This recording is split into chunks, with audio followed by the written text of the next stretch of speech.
sâu thêm mây giàu tình yêu em có giấc bền lâu dầu nước có sông thêm mãi đau lòng khi xa cớ không còn ai. Khi mình đã có những gì người ta cần, người ta không quan tâm và cho xem.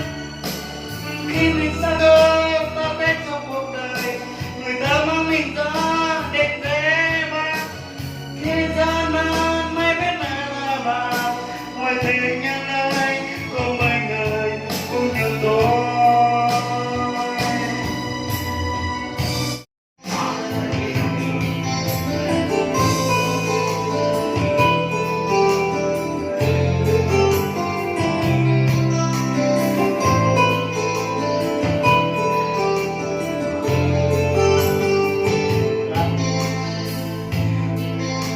Hồ nước sóng sâu thêm mây dòng tình ý anh em có gian nguyện lâu dẫu như có sâu thêm mãi đau lòng khi xa cơ không còn ai.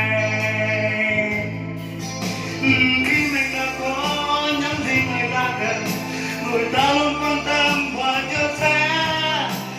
Ta cơ ta thấy trong cuộc đời, người ta mang mình ra gian nan mới biết đây là bảo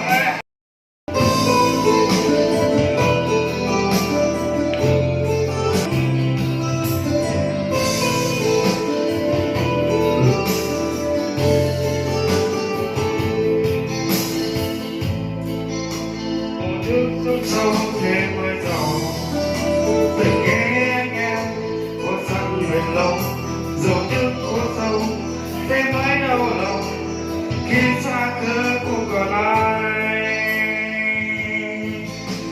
Khi mình đã có những gì người ta cần, người ta luôn quan tâm và chia sẻ.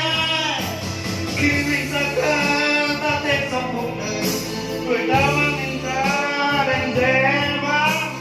Khi gian nan mới biết phải là mà một thuyền nhân ơi có mấy người cũng như tôi.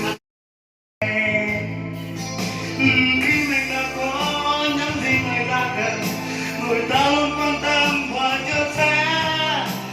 Ta cơ ta thấy trong cuộc đời, người ta mang mình ra để dễ vắng khi gian nan.